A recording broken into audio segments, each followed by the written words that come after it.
Hello, welcome in my channel voice of art. मैं doctor Kameshwar Sharma नई video के साथ आपके बीच आपके समक्ष उपस्थित हुआ हूं। और आज का मेरा जो वीडियो है वो मेरी पिछली वीडियो से ही संबंधित है। पिछली वीडियो में हमने बाल चित्रकला के विकास की बातें की थी और उसमें किस तरह से बच्चे को घर में चित्रकला को विकसित करने के लिए माहौल बनाना होता है, स्कूलों में किस तरह से हम बच्चे के कला विकास के लिए कार्य कर सकते हैं।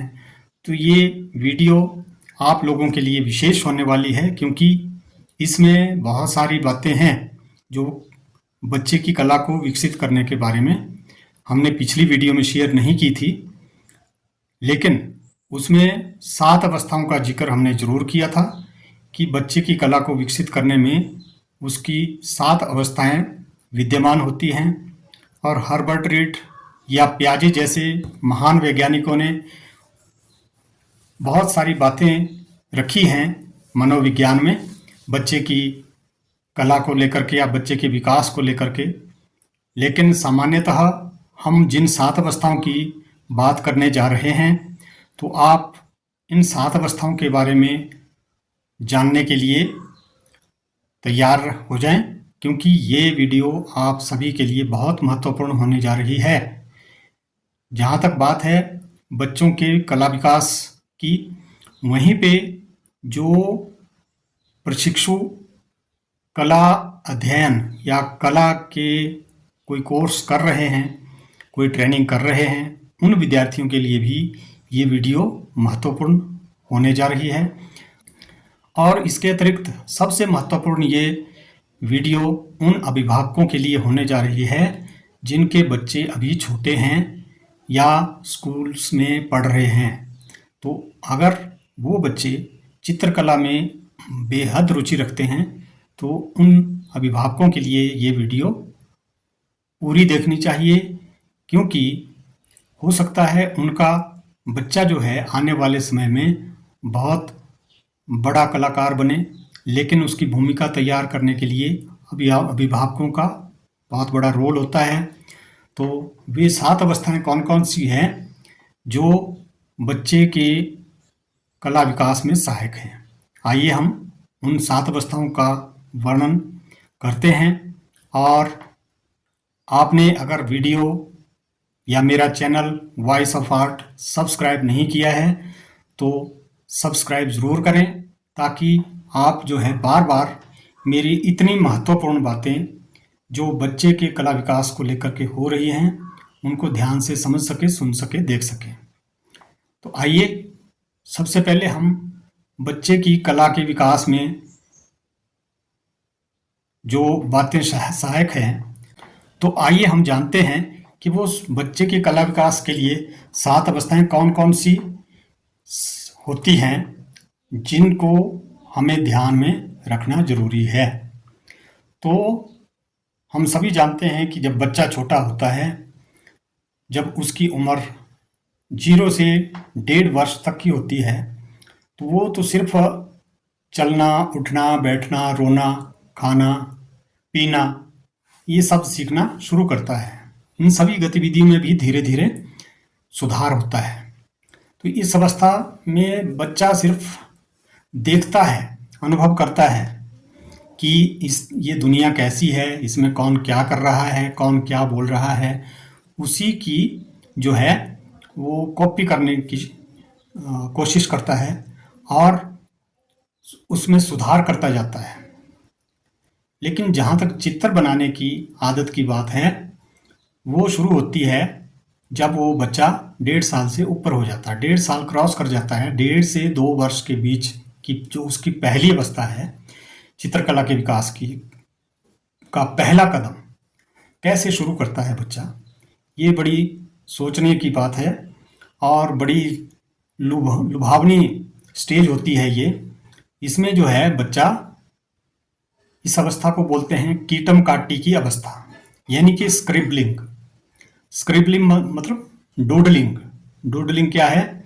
खरोंच जैसी जो है रेखाओं का आनंद उठाता है। कोई उसको पेंसिल दे दो, कागज दे दो या कहीं भी वो लग जाता है पेंसिल उसके हाथ में आनी चाहिए, वो कहीं भी कीटम काटी करनी शुरू कर देता है। जैसे हमने पिछली वीडियो में भी बात शेयर की थी कि बच्चा जो है किस तरह से दीवारें ख़राब कर देता है और फर्श ख़राब कर देता है। यहाँ की अपने परिवार में किसी सदस्य के, पापा के, मम्मी के सामान को छेड़ करके या अपने बड़े भाई बहन का सामान ले करके वो अपने रंगों की दुनिया में या कीटम काटी की दुनिया में खो जाता है। यानी कि उसके अंदर जो अंतर्निहित आर्ट अभी डेवलप नहीं हुआ है, उसको वो डेवलप करना चाहता है किसी न किसी रूप में। तो ये पहली अवस्था है कीटम काटी की, बच्चे की।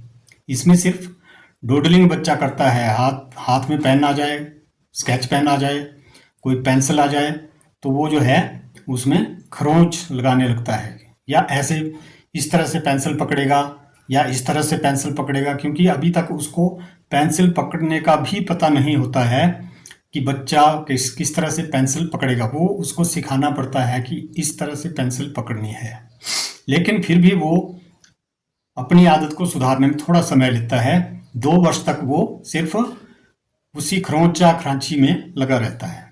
तो ये पहली अवस्था है बच्चे की। अब आगे दूसरी अवस्था।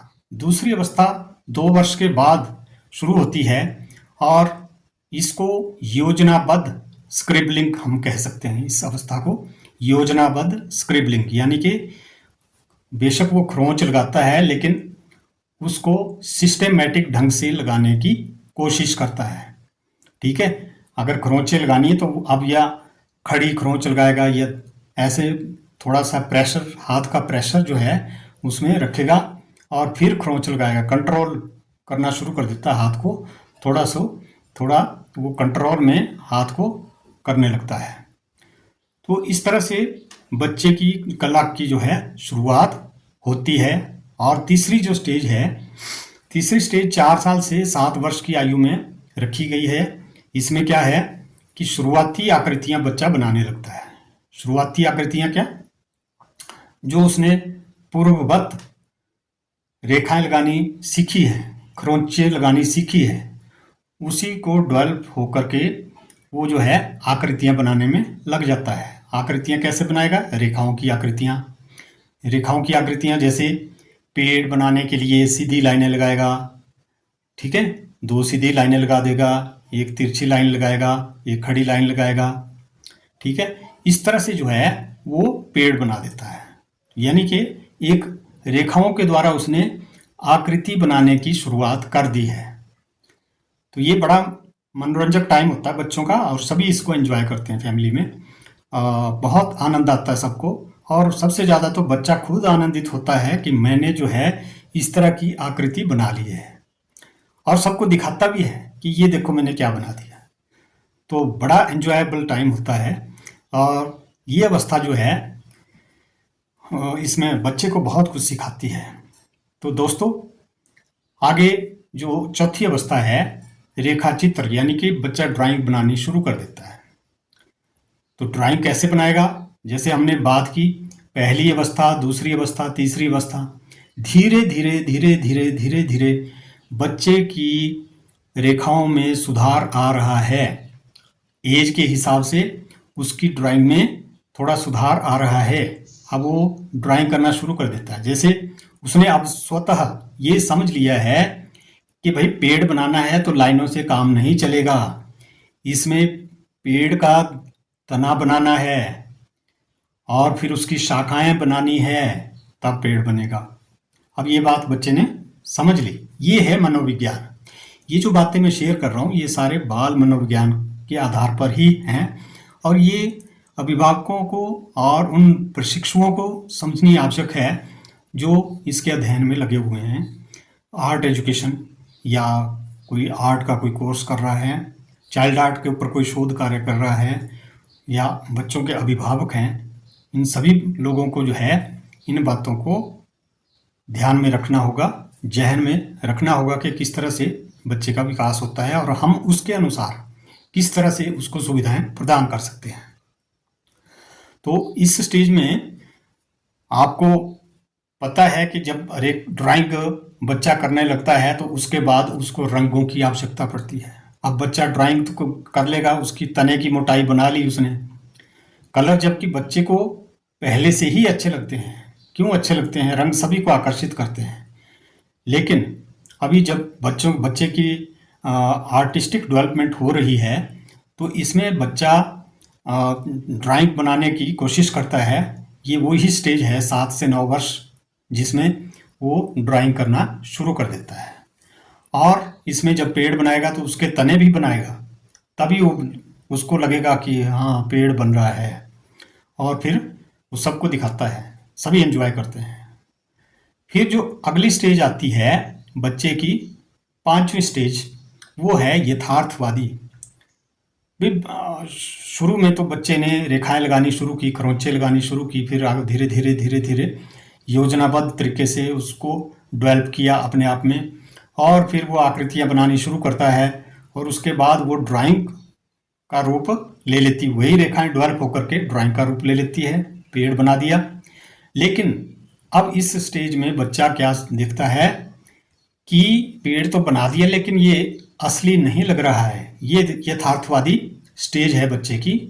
इस अवस्था में बच्चा कोशिश करता है कि जैसा पेड़ मैंने देखा है, जैसा पेड़ मैं देखता हूँ प्रकृति में, उस तरह का पेड़ बनना चाहिए। तो ये अपने संतोष के लिए जो है, अपनी सेटिस्फैक्शन के लिए बच्चा जो है उस यथार्थवादी स्टेज में उसी ड्राइंग को डेवलप करता है, और फिर उसमें जो है निपुणता लाने की कोशिश करता है। ठीक है, और उसमें चरणबद्ध तरीके से जो है बनाता है उसको।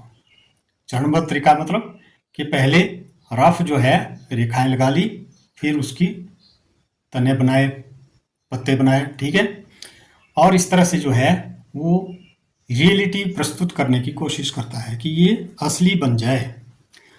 और नेक्स्ट अगली जो स्टेज है साथियों, वो है परिपक्वता की स्टेज, यानी कि मैच्योरिटी। मैच्योरिटी कैसे? जैसे प्रकृति में बच्चे बचपन से लेकर के पेड़ देखते हैं, पक्षी देखते हैं, सब कुछ देखते हैं।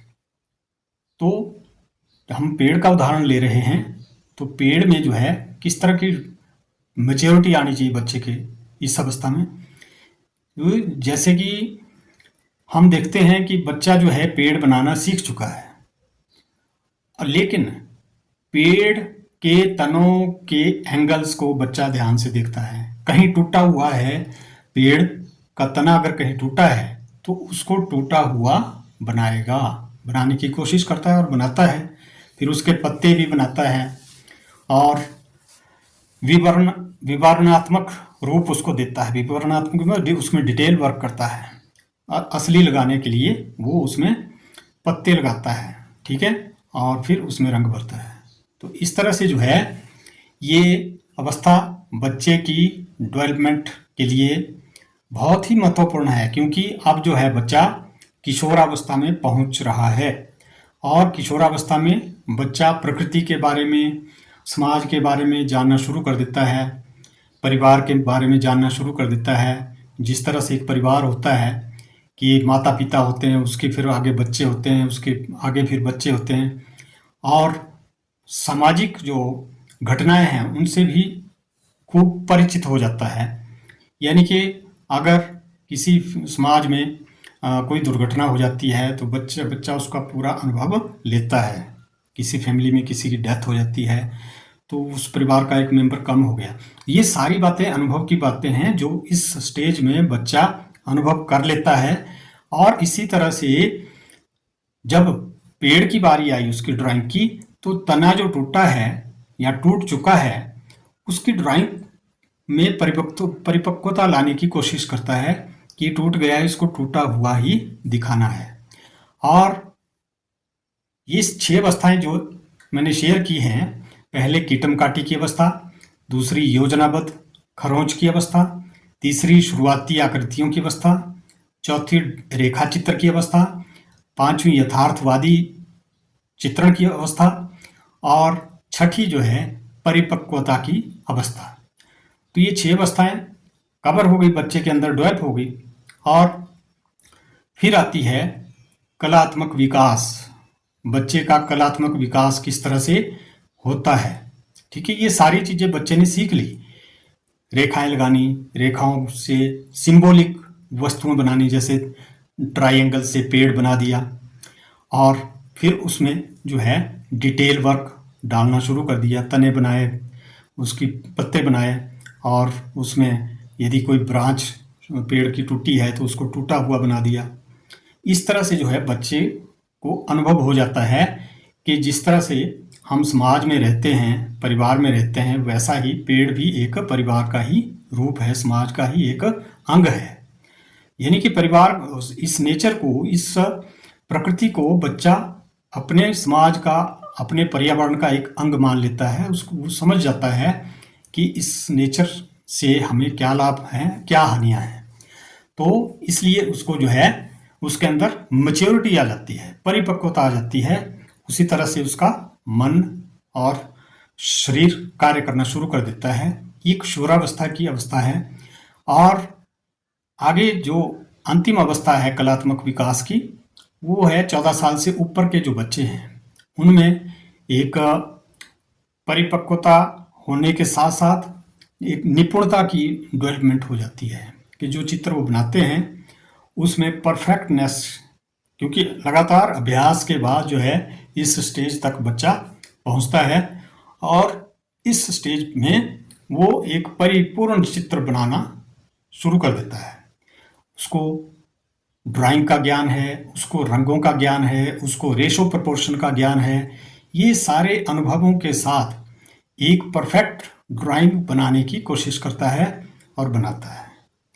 तो ये 7 अवस्थाएं मैंने आपसे शेयर की हैं, जो आपके बच्चे के लिए और आप सभी को, जो जिनके बच्चे कला में रुचि रखते हैं, जो लोग हमारे प्रशिक्षु साथी प्रशिक्षण प्राप्त कर रहे हैं, उनको भी बच्चे के मनोविज्ञान के बारे में ये सारी जानकारी होनी आवश्यक है।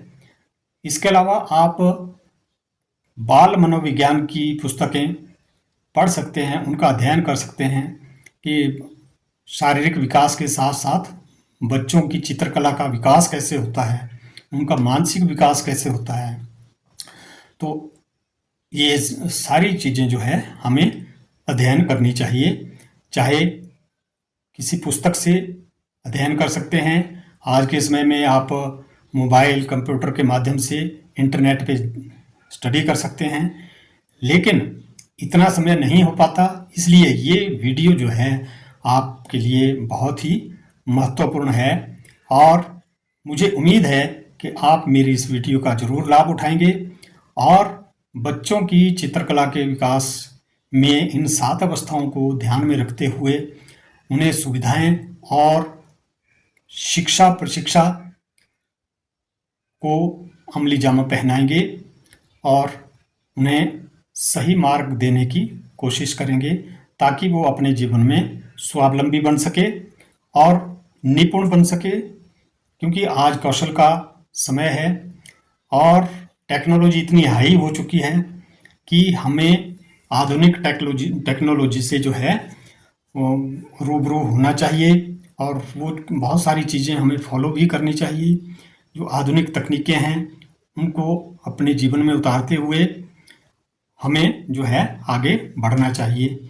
तो अगर आपने अभी भी चैनल को सब्सक्राइब नहीं किया है, आने वाली वीडियोस में मैं और भी बातें आपसे शेयर करूंगा बच्चों की चित्रकला के विकास के बारे में।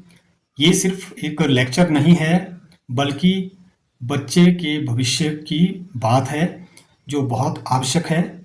मैं अगली वीडियो में आपको प्रैक्टिकली भी आपसे बहुत सारी बातें शेयर करूंगा जो कला से रिलेटेड है, बाल कला से रिलेटेड है या पेंटिंग से रिलेटेड है।